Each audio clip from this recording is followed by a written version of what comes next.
his grandfather's grocery store. So we had a lot of common experience. Well, there's a big correlation between success in life and an early start. And Warren had a passion for doing well competitively and getting money as a little tiny child. And he just kept it. And now you add a very high IQ and a lot of energy, and he got a flying start.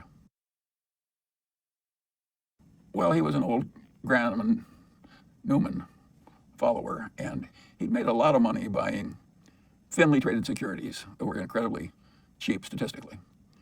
And with small amounts of money, which is what he's working with, he could find enough of those to earn pretty high returns on capital year after year after year.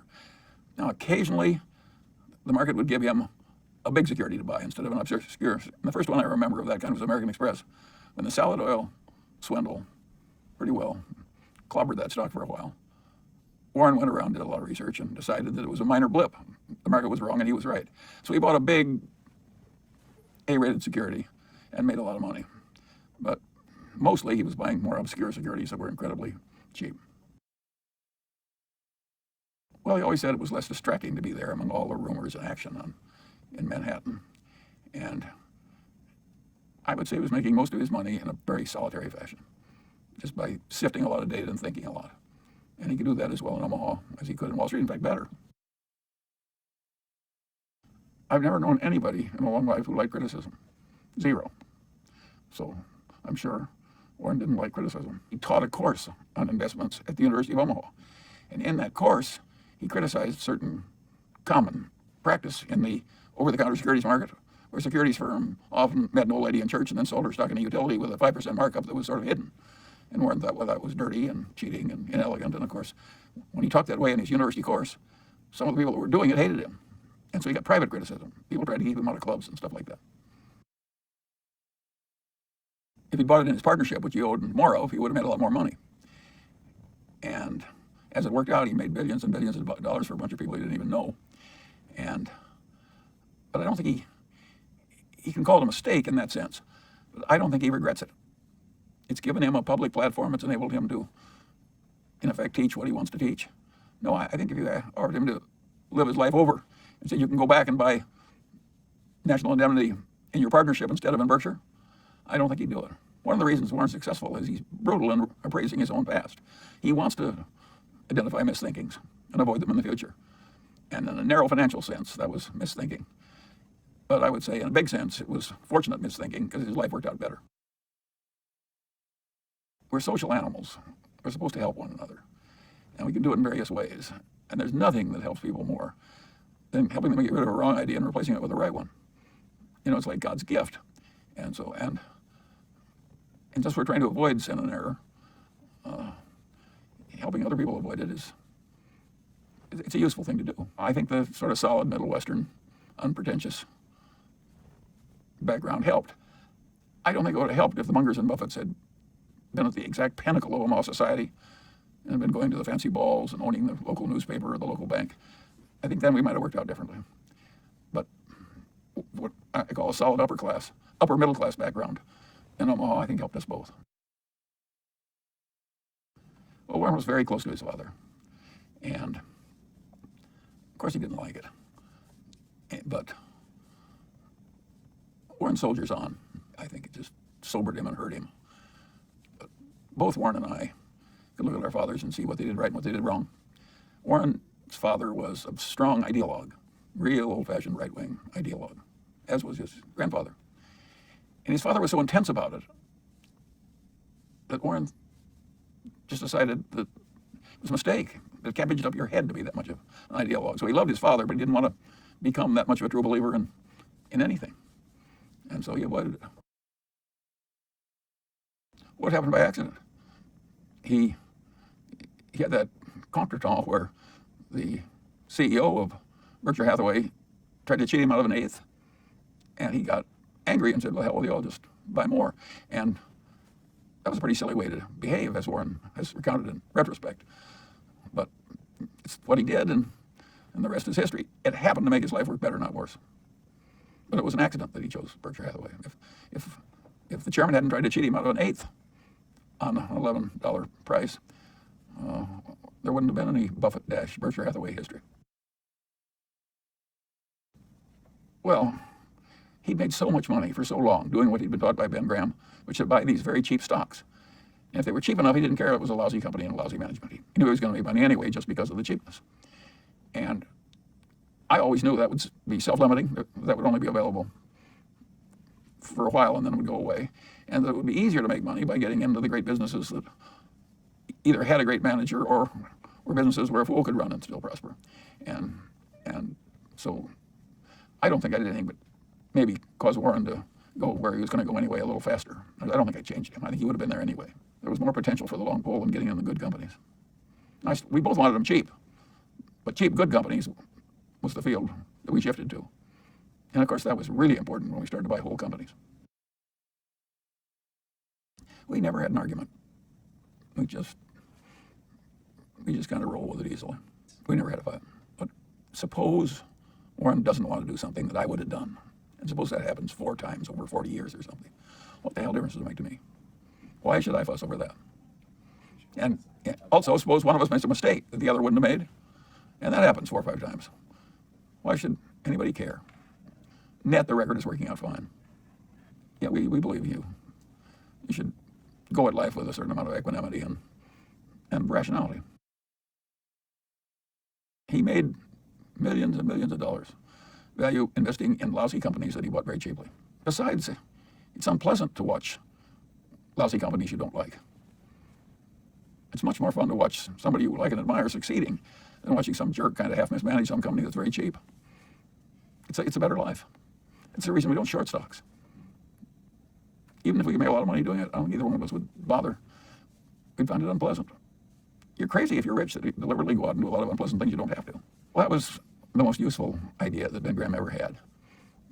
Have the mindset of somebody that was buying into a business planning to hold for the long pole. And use that mindset when thinking of stocks. And neither one of us have ever departed from that one.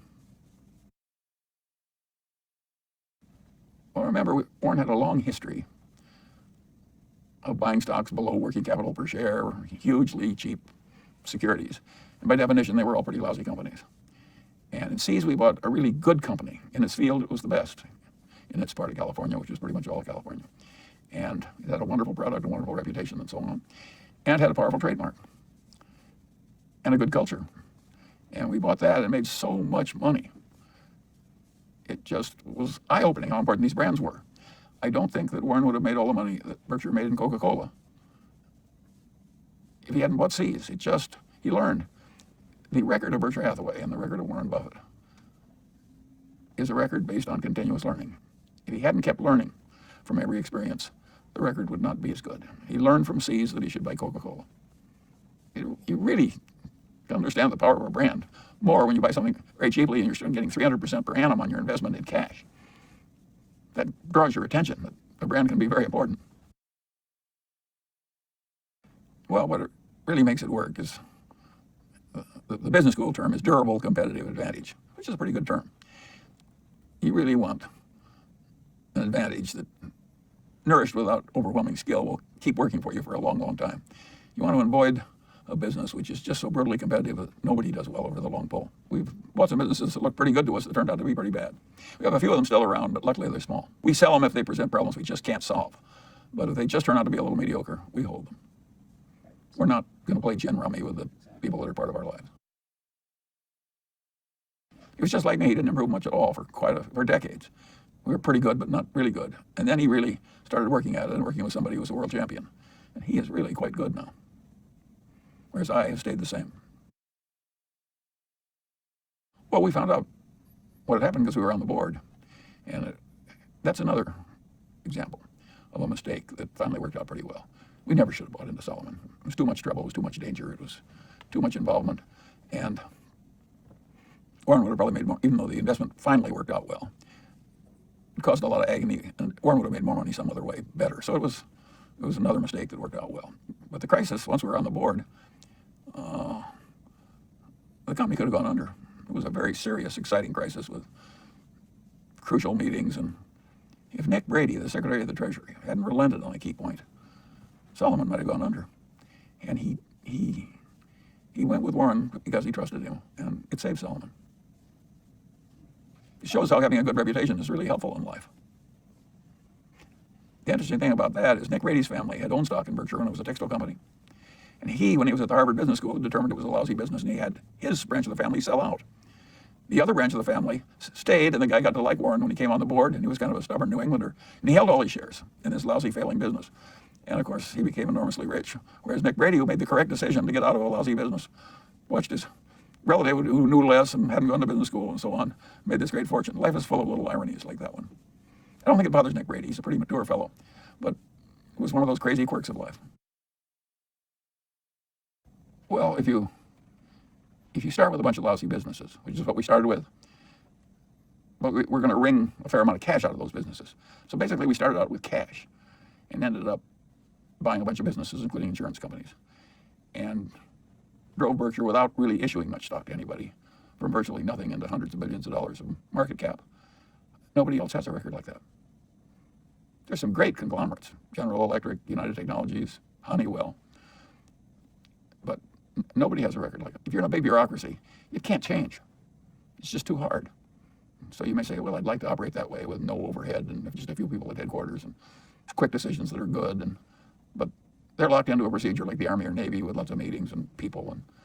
And they just can't get to where we are from where they are.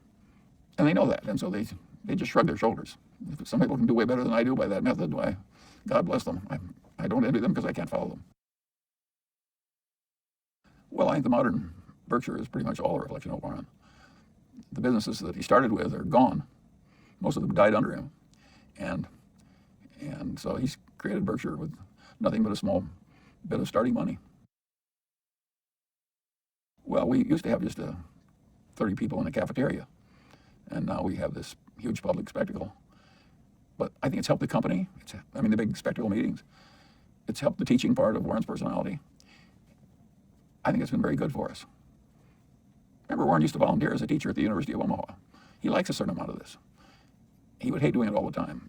No, I think Warren has his life just the way he wants it, including the annual meeting. Celebration is part of making a group of people work well together. It's a celebration. Well, he came out of a private partnership where people he knew were trusting him a lot when he was obscure. And he had his relatives in the partnership, and they were not rich. So he always had a good stewardship idea, and he just, as it got bigger, started treating everybody else the way he treated his relatives. That is a very good idea. I have a name for it. I call it extended Confucianism. It's a very good idea to extend your Confucianism, certainly to suppliers and customers and so on. It's so powerful. I constantly talk about Berkshire, a seamless web of deserved trust. It's such a simple idea. And then bureaucracy has so much dysfunction and evil buried in it, even when the people in the bureaucracy are not awful people. But running a system that has practically no bureaucracy at headquarters is hugely advantageous to Berkshire. I'll tell you how you do it. Have you ever seen a juggler juggle 25 milk bottles? How did he ever get to do that? The answer is he started with 1 bottle and 2 and 3 and just kept doing it, and pretty soon he was at 25. And that's the way we did it. Now there's a limit. Maybe the guy has to stop at 25. And I don't think that is happening to us yet. Our return is slowing down, but Berkshire is still a collection of businesses that are above the average quality of the indexes. So it's a very respectable investment, even though it can't work the kind of miracles it did when we were young. And that's a source of enormous satisfaction to both of us. Well, I think our philosophy is basically pretty universal. I don't mean it's the only way to get ahead, because there are a lot of different ways to get ahead in a competitive, scrambling world. There are even some rogues that get ahead. I have always loved the statement of one of the popes about Cardinal Richelieu. And what the pope said was, if there is a God, Cardinal Richelieu has much to answer for. But if not, he's done very well. Well, there are a lot of people who succeed like Cardinal Richelieu. I don't want that kind of success, but a lot of people get it. Well, we both love the investment game. It enables you to think about a whole lot of intertwined things. And you get to watch a lot of people who are fabulously good at doing something, who are your partners. That is very pleasant. It's a lot like being on a winning football team or something.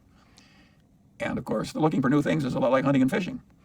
So we have a way of living that has both more pleasure and more achievement in it. So why wouldn't we like it? Nobody wins the game. We're all dead in the end. You just you just surf along for a little while, and then you lose. He likes to win at bridge. He likes to win at business. Now, he doesn't like to win at all costs. He wants to win by playing by the rules and all that. But yes, Warren likes to win. Warren is so competitive that if you watch his life, you will find that he doesn't play what he's not good at. When he got old enough so he couldn't play good golf, he quit. And he would do the same thing if his bridge skills went way down. Warren does not like to play games he's not good at. Well, Warren has a streak of sympathy for people who are unfairly treated and get bad outcomes. It's not like he spends a lot of time with such people on a one-to-one basis, but